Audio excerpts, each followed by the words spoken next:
बिस्मिल्लाहिर्रहमानिर्रहीम। नाज़रीन किराम अस्सलामु अलैकुम। सूरतुर रूम आयत नंबर 21 में अल्लाह ताला इरशाद फरमाता है, व मिन आयातिही अन खलक़ लकुम मिन अनफुसिकुम अज़वाजल लितस्कुनू इलैहा व जअला बैनकुम मवद्दतन व रहमा इन्न फ़ी ज़ालिका लआयातिल लिक़ौमिन यतफ़क्करून। तर्जुमा समाअत कीजिए।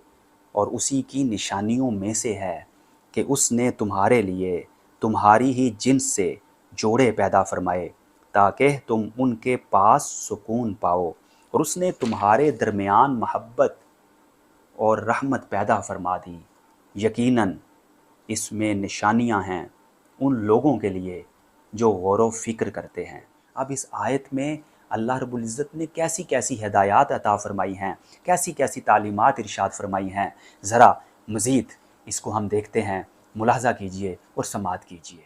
शुरू में अल्लाह रब्बुल इज़्ज़त ने इरशाद फरमाया व मिन आयाती ही, और उसकी निशानियों में से हैं, यानी मर्द व औरत से अल्लाह ताला जब बच्चे पैदा फरमाता है तो फिर क्या होता है, सीरत सूरत के एतबार से मुख्तलिफ़ होते हैं, बाज़ुकात जिन्स के एतबार से मुख्तलिफ़ होते हैं, अज़ा के एतबार से मुख्तलिफ़ होते हैं। तो ये अल्लाह रब्बुल इज़्ज़त की कितनी बड़ी निशानी है, जबकि ग़िज़ा एक है, माहौल एक है, तरीक़ाकार एक है, लेकिन उनमें ये तज़ादात और उनमें ये इख्तिलाफ़ात कैसे आए, ये अल्लाह रब्बुल इज़्ज़त की निशानियों में से है। और जो ये फ़रमाया कि ये जो मियाँ बीवी का बाहमी ताल्लुक़ है, इसमें अल्लाह ताला का कुछ फ़ायदा नहीं। क्या है? लकुम, तुम्हारे लिए, ये सब कुछ तुम्हारे फ़ायदे के लिए ही है। और फिर जो ये फरमाया मिन अनफुसिकुम, और तुम्हारी ही जिन्स से, इसमें बहुत बड़ा इशारा है कि दोनों को चाहिए कि एक दूसरे को इंसान समझें, अपने जैसा समझें, फ़रिश्ता ना समझें। अगर एक का लहजा सख्त हो, दूसरे को बुरा लगता है, तो दूसरे को भी ये सोचना चाहिए कि अगर मैं लहजा सख्त अपनाऊंगा तो दूसरे को बुरा लगेगा। इसी तरह जब एक गलती करे तो दूसरे को चाहिए मुआफ़ कर दे। जब वो ये चाहता है कि मैं गलती करूं, मुझे मुआफ़ किया जाए, इसी तरह उसे ये भी चाहिए कि जब दूसरा गलती करे तो उसको वो भी मुआफ़ कर दे। इसी तरह एक थका मांदा आए और शोहर की ख्वाहिश है कि उसका ख्याल रखा जाए, उसकी ढारस बंधाई जाए, वो गम और परेशानी में है, उसके साथ गम और परेशानी को बटाया जाए। तो इसी तरह बीवी भी इंसान है, वो थकी मांदी हो तो शोहर का काम है उसका ख्याल रखे। तो यानी इस मिन अनफुसिकुम में बेहद उसूल बयान कर दिए गए हैं। फिर जो फरमाया लितस्कुनू इलैहा, कि एक दूसरे से तुम सुकून हासिल करो, जिस्मानी तौर पर, रूहानी तौर पर, क़ल्बी तौर पर, फ़िक्री तौर पर और जज्बाती तौर पर। यानी ये जो अल्लाह रब्बुल इज़्ज़त ने रिश्ता कायम फरमाया है, इसका मकसद सुकून है। अगर सुकून मिल नहीं रहा, ये मकसद पूरा नहीं हो रहा, तो गोया कि ये रिश्ता बेकार है। और फिर जो ये फरमाया वजअला बैनकुम मवद्दतन व रहमा, अल्लाह ने तुम्हारे दरमियान मवद्दत और रहमत रखी है।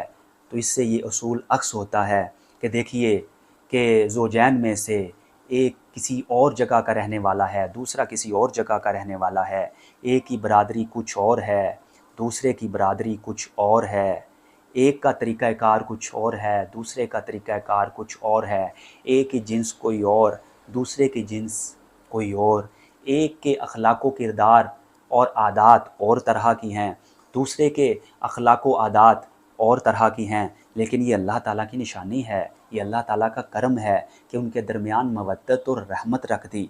मवद्दत का ताल्लुक़ जवानी के साथ भी बाज़ मुफस्सिरीन ने बयान किया है कि जवानी के अंदर, जवानी में एक ख़ास कशिश है जो मोहब्बत पर मजबूर कर रही है। लेकिन यहाँ तक नहीं, फरमाया रहमत भी रखी है कि अगर जवानी का अरसा ख़त्म हो जाए, जवानी की मुद्दत ख़त्म हो जाए, लेकिन दोनों के दरमियान जो ताल्लुक़ है वो फिर भी मजबूत रहे।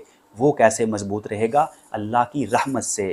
रहमत मतलब हमदर्दी, गमगुसारी। तो जब ये होगी तो ये ताल्लुक़ मजबूत रहेगा, जवानी कायम रहे या ना रहे। और फिर अल्लाह ताला फरमाता है कि इस रिश्ते में गौर व फ़िक्र करने वाले के लिए बहुत सी निशानियां हैं, उनको चाहिए कि गौर व फ़िक्र करें और इस रिश्ते के ज़रिए अल्लाह के قریب ہو جائیں۔ اب آخر میں ایک سوال کا جواب دینا بڑا ضروری ہے، اکثر ذہنوں میں پیدا ہوتا ہے کہ جب اللہ تعالیٰ نے اس رشتے میں مودت اور رحمت رکھی ہے تو پھر نوبت طلاق تک اور نفرت تک کیسے پہنچ جاتی ہے؟ کچھ شوہر اپنی بیوی کے ساتھ نہیں رہ رہے ہوتے بلکہ اپنے بچوں کی ماں کے ساتھ رہ رہے ہوتے ہیں۔ اسی طرح کچھ بیویاں اپنے شوہر کے ساتھ نہیں رہ رہی ہوتی بلکہ اپنے بچوں کے باپ کے ساتھ رہ رہی ہوتی ہیں۔ یہ نفرت کیسے پیدا ہو جاتی ہے؟ یہ دوری کیوں پیدا ہو جاتی ہے؟ معاملہ طلاق تک کیسے پہنچ جاتا ہے؟ جبکہ اللہ نے مودت اور رحمت رکھ دی ہے تو پھر یہ کیوں ہوتا ہے؟ یہ بہت بڑا ایک سوال پیدا ہوتا ہے۔ تو اس کا جواب یہ ہے کہ اللہ نے میاں بیوی کے دلوں میں ایک دوسرے کے لیے محبت، مودت اور رحمت کا بیج بو دیا۔ اب اس بیج کی حفاظت کرنی تو زوجین کی ذمہ داری ہے، شوہر اور بیوی کی ذمہ داری ہے، کیونکہ بیج کو اگر پودا بنانا ہے اور درخت بنانا ہے تو اس کو پانی بھی دینا پڑتا ہے، کیڑے مکوڑوں سے بھی بچانا پڑتا ہے، موسمی اثرات و کیفیات سے بھی بچانا پڑتا ہے۔ اگر زوجین ایک دوسرے کے ساتھ ہمدردی، غم گساری اور حسن سلوک کا رویہ اپنائیں گے تو یہ بیج پودا بنے گا، پروان چڑھے گا، درخت بنے گا اور پھل دے گا۔ لیکن اگر وہ محض ایک دوسرے کے ساتھ ظلم و ستم کا رویہ اپنائیں گے، بے رخی کا رویہ اپنائیں گے تو پھر کیا ہوگا؟ یہ بیج گل سڑ جائے گا اور نوبت دوری، تفریق، نفرت اور طلاق تک پہنچ جائے گی۔ قصہ مختصر یہ ہے کہ جدید نفسیات نے جو اصول بتائے ہیں قرآن کریم ان کے حوالے سے ہماری پہلے ہی رہنمائی فرما چکا۔ جسمانی قربت جسموں کو، جذباتی قربت دلوں کو، فکری قربت ذہنوں کو اور روحانی قربت روحوں کو جوڑتی ہے۔ جب یہ چاروں جمع ہو جائیں تو گھر میں وہ سکون پیدا ہوتا ہے جسے قرآن لِتَسْكُنُوا إِلَيْهَا فرماتا ہے۔